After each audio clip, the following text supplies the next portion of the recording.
If you want to advance your game, then you need to train the way that you want to play. And there's so many different types of training and practice drills that you can be utilizing even if you're a beginner player. This video is going to give you a bunch of different options. The first one we're going to talk about is hand feeding, which just simply means dropping the ball or tossing it in a very controlled way to work on very specific things.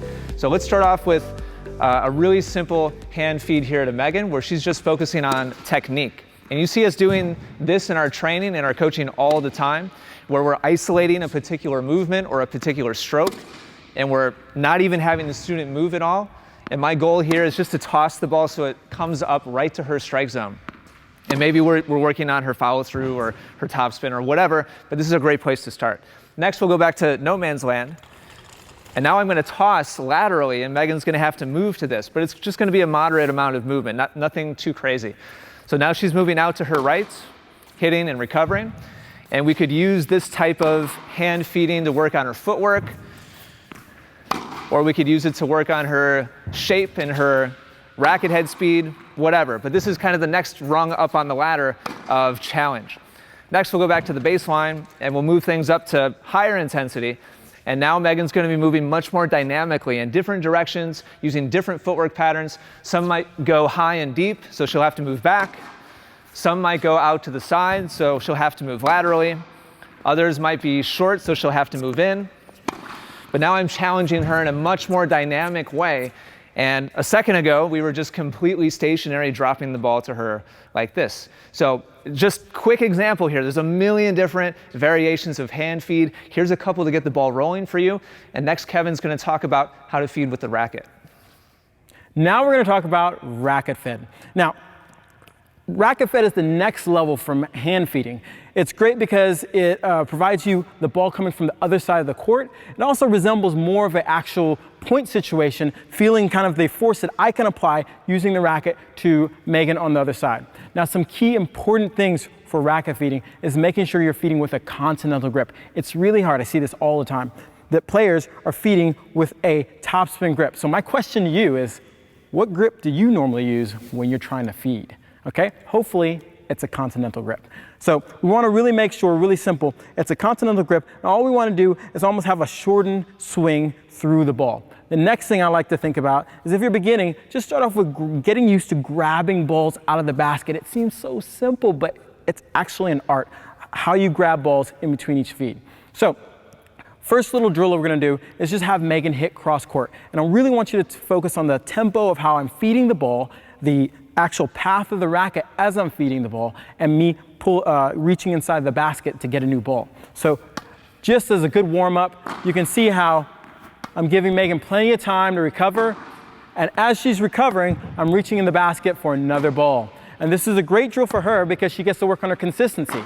Now, the great thing about racket fed is that right now they're pretty easy. I can take the drill to the next level and do one deep forehand, and then now a short backhand or forehand where she can come up and work on her footwork, her stance, and shot selection. So you can do a lot of different drills with racket fed that really resemble what you would have to deal with on the court. Again, really make sure the key to being good at racket feeding is giving your player enough time to get back to their normal position or recover before you feed the next ball. There are a million different rally drills that you can do as a beginner that the pros do on a daily basis. Tennis is a whole lot more simple than we give it credit for. And the awesome part about these drills is that pros execute this every single day, and you can too, even if you're a beginner or regardless of what level you are. So Megan and Kevin are demonstrating starting off at the service line, rallying cross court. This is an awesome drill to help you really hone in on your accuracy. So with that said, they could also change it up and go to just a down the line rally. So in this case, they're changing their timing and they're still able to work on a lot of different things. They have different focus levels depending on the level and ability that you are at home. With this drill, you could also mix it up where you are only hitting forehands, like Megan, or you could alternate and go forehand, backhand so that you're engaging your footwork a little bit more every time that you're hitting the ball. You really have to be deliberate about getting to the ball and making sure that you're moving, your heart rate is going up all the time. Now, the next one, I like to call the butterfly drill.